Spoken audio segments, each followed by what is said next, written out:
This is episode 31. We had started chapter 5, Karma Sannyas Yoga, in episode 30, or Yoga of Renunciation. This chapter is also commonly known as Sanyas Yoga. We had covered 12 verses of this chapter, that is 5.1 to 5.12.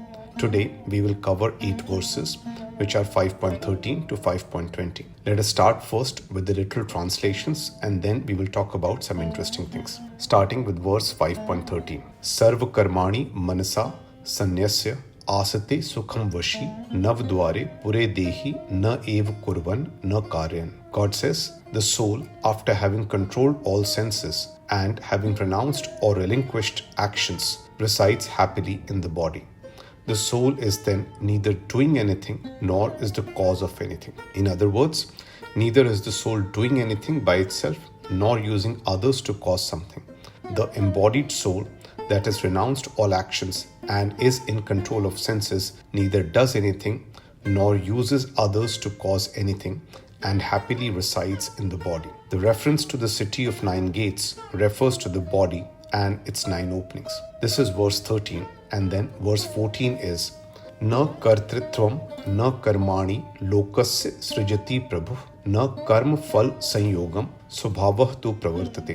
God says that neither the sense of somebody being the doer nor the cause of actions originates from him. He does not also create attachment to the fruits of action. The inherent material nature of objects creates this delusion. God doesn't create the concept of doer or the cause of action or attachment to the fruits of action.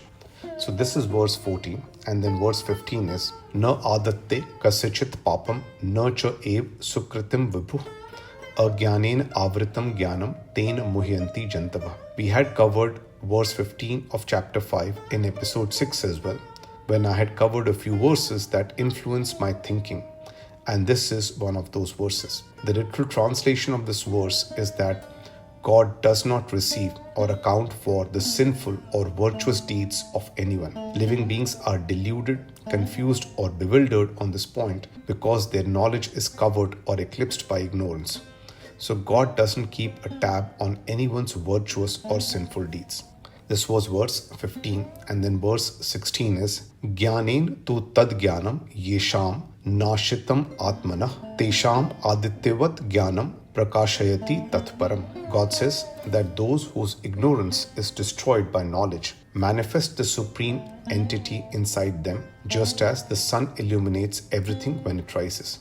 In effect, God says that when you attain knowledge and it destroys your ignorance, then the light or ray of knowledge that you attain is a form of me. Hence, knowledge is a manifestation of God. That is verse 16. Verse 17 is Tat buddhaya tat atmanah tat nishtha tat parayana gachanti apunah avritam jnana niruddhat kalmasha.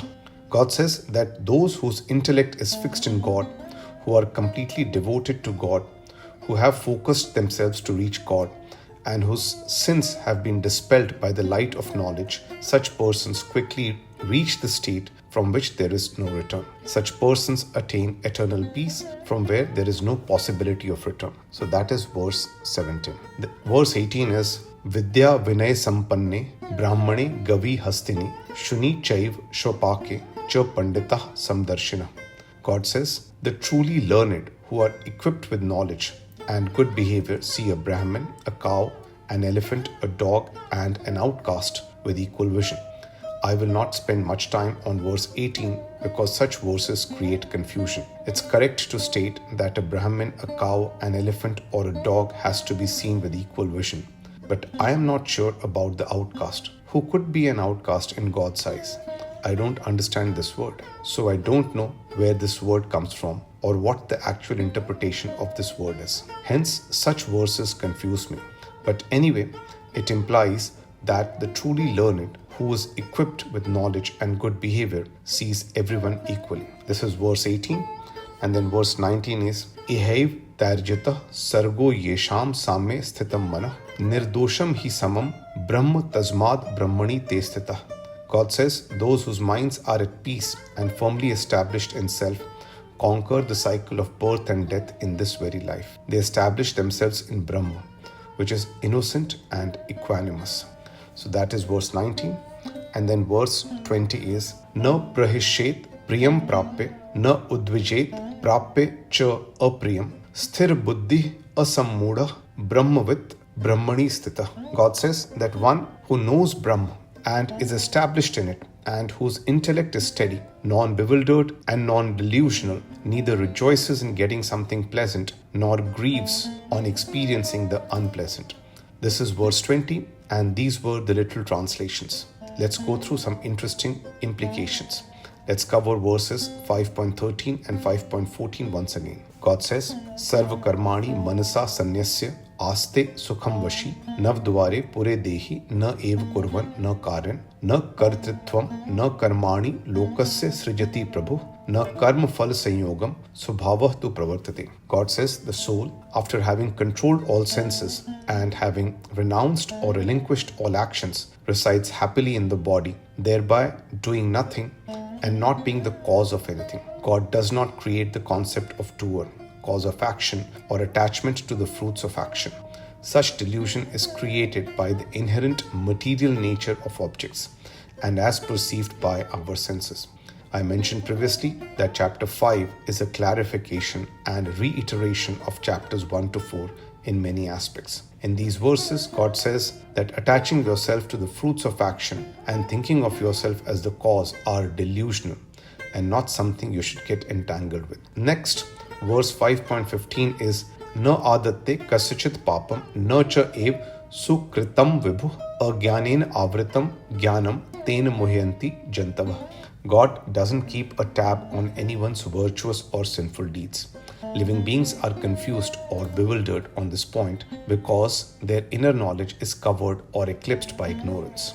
We discussed this in depth in episode 6, where God is not an accountant. His job is not to sit and monitor someone's deeds 24 hours a day and to reward and or punish human beings based on their deeds. This is not what God is doing. And I said that the entire concept of virtuous and sinful deeds and attaining heaven or hell based on these deeds is a caricature. This is not what God is saying. Paramahansa Yogananda says that God has made rules and it has an impact on overall actions. He also says that upon death of the body, the soul carries these actions or deeds instead of getting detached from them. After many rebirths, your soul is purified by good deeds in such a way that it merges in spirit or God. But unless you purify the soul to an extent, it doesn't merge with God. I mentioned earlier that I differed from this concept, and my simple view is that the soul is akin to waves and it merges with the ocean upon its death. It doesn't carry anything along with it.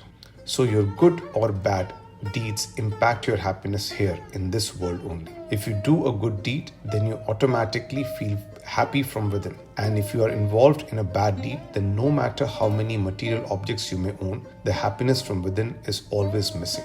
It's okay if you worship devas, but unless you establish yourself in Brahma and perform actions along with yoga, you won't be able to attain eternal peace, the peace that reflects on the face of Lord Buddha and Guru Nanak.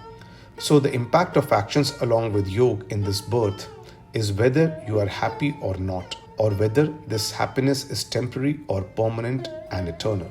This is also the reason I don't believe that God keeps a tab of one's good or bad deeds, or this gets carried to the next birth. God himself says, whenever there is too much sin and unrighteousness on earth, I create myself or I manifest myself. So if God wants to intervene, he will, as it is his creation. So this is verse 5.15. I agree with Paramahansa Yogananda in a lot of aspects, but I don't agree with the concept of the soul carrying the deeds and merging with God after being purified over many births. I believe that all good and bad deeds are confined to this birth only. This is verse 5.15, and then verse 17 is Tat buddhaya, tat atmana, tat nishtha, tat parayana, gachanti apunah avritim, gyan nirdhut kalmasha. One whose intellect is fixed in God, who has merged their soul with God, who is devoted to God, who has made God his destination, whose sins have been purified by the light of knowledge, such persons reach the state from which there is no return. Who is Tat? Tat buddhaya, tat atmana, tat nishtha, tat parayana. Who is Tat or that? In the last podcast, We asked, what is Brahma? This could be anything that you want to interpret.